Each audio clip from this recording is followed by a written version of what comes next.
எல்லாருக்கும் வணக்கம். இந்த பதிவில் எதை பற்றி பார்க்க போகிறோம் அப்படின்னா, அதாவது மக்களே, திமுக ஆளுங்கட்சியாக முதல் 5 வருஷத்தில் ஆட்சி நடத்துவாங்க. அதுக்கப்புறம் அடுத்த ஆண்டில், அதாவது அடுத்து நடக்கூடிய சட்டமன்ற தேர்தலில் 2வது தடவை கண்டிப்பாக தமிழ்நாட்டை ஆளக்கூடிய சக்தியாக மக்களால் தேர்ந்தெடுக்கப்படக்கூடிய கட்சியாக திமுக அரசியல் வரலாற்றிலேயே, அதாவது கலைஞரையா காலத்திலேயே அது மாதிரி 2 தடவை ஆட்சி அமைக்க வாய்ப்பு இல்லாமல் தான் தமிழக மக்கள் வச்சுருந்தாங்க. ஏன் இதை சொல்கிறேன்னு கேட்டிங்கன்னா, திமுக ஆளுங்கட்சி முதல் 5 வருஷம் ஆளும்போதே அவங்கள்ட்ட இருக்கக்கூடிய அடிமைகளாக இருக்கட்டும், கொத்தடிமைகளாக இருக்கட்டும், அல்லக்கையாக இருக்கட்டும், நல்ல கையாக இருக்கட்டும், நொல்லக்கையாக இருக்கட்டும், இவங்க எல்லாருமே ரவுடிகளாக இருக்கட்டும், எல்லாருமே கட்டவிழ்க்கப்பட்டு காவல்துறைக்கு கூட கட்டுப்பட மாட்டாங்க. காவல்துறையில் கூட, போலீஸ் ஸ்டேஷனில், காவல் நிலையத்தில் கூட போலீஸ் பஞ்சாயத்து பண்ண மாட்டாங்க. இந்த திமுகவை சேர்ந்த ரவுடி கும்பல் தான் பஞ்சாயத்து பண்ணிட்டு இருப்பாங்க. அந்த அளவுக்கு காவல்துறையை தன்னோட கட்டுப்பாட்டில் அந்த ரவுடிகளை வச்சுருப்பாங்க.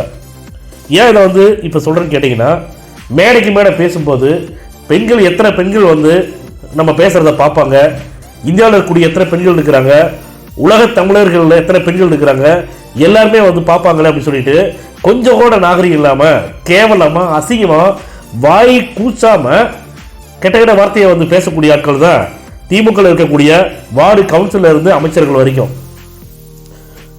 என்னடா ப்ரூஃப் வச்சிருக்க அப்படின்னு கூட நீங்கள் கேட்கலாம். இப்போ ரீசெண்டாக சிவாஜி கிருஷ்ணமூர்த்திங்கிற ஆளை உங்களுக்கு நல்லா தெரியும் நினைக்கிறேன்.